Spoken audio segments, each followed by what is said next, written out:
Halo, selamat datang di channel Pak Ion, media pembelajaran ilmu pengetahuan alam untuk SMP.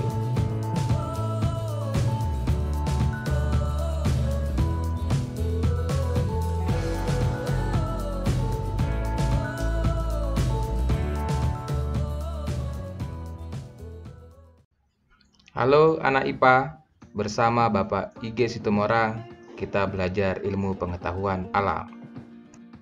Pada video ini, kita akan belajar tentang hukum pewarisan sifat. Adapun tujuan pembelajaran kita pada saat ini, yang pertama menerapkan hukum Mendel pada pewarisan sifat, kemudian menentukan hasil persilangan monohibrid, dan menentukan ratio fenotip dan genotip pada keturunan kedua. Pewarisan sifat pertama kali diteliti oleh Gregor Mendel, sehingga dia dinobatkan sebagai bapak genetika. Mendel melakukan dua jenis persilangan.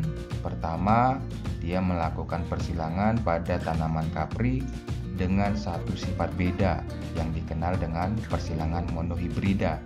Dan yang kedua, dia melakukan persilangan pada tanaman kapri dengan dua sifat beda yang disebut dengan persilangan dihibrida.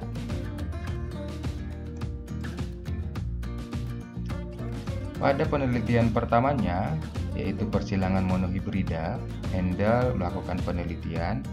Dia menyilangkan kapri berbunga ungu dengan kapri berbunga putih.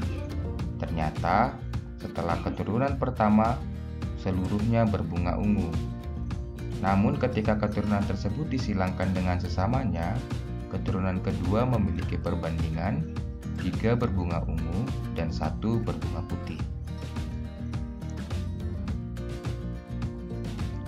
Berdasarkan hasil persilangan yang dilakukannya, Mendel mengemukakan rumusan yang disebut hukum satu Mendel atau disebut juga hukum segresi. Hukum segresi menyatakan bahwa pada waktu pembentukan gamet terjadi segresi atau pemisahan alela, variasi gen secara bebas dari diploid menjadi haploid. Baik, sekarang berdasarkan hukum segresi kita akan menentukan gamet pada pewarisan sifat.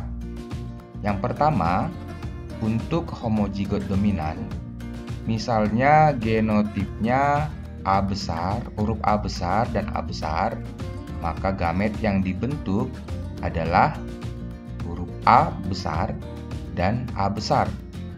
Karena gamet yang dihasilkan sama, maka gamet yang digunakan cukup hanya huruf A besar. Kemudian yang kedua, untuk homozigot resesif, misal genotipnya A kecil, huruf A kecil, maka gamet yang dibentuk huruf A kecil dan A kecil.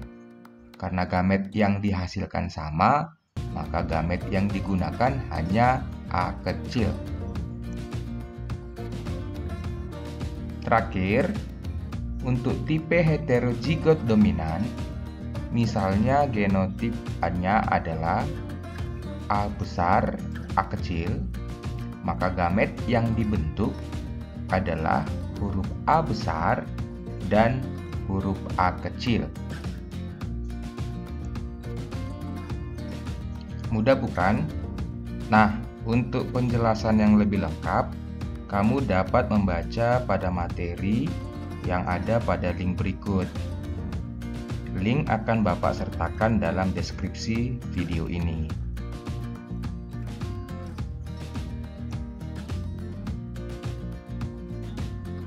Terima kasih, sampai bertemu pada video pembelajaran selanjutnya.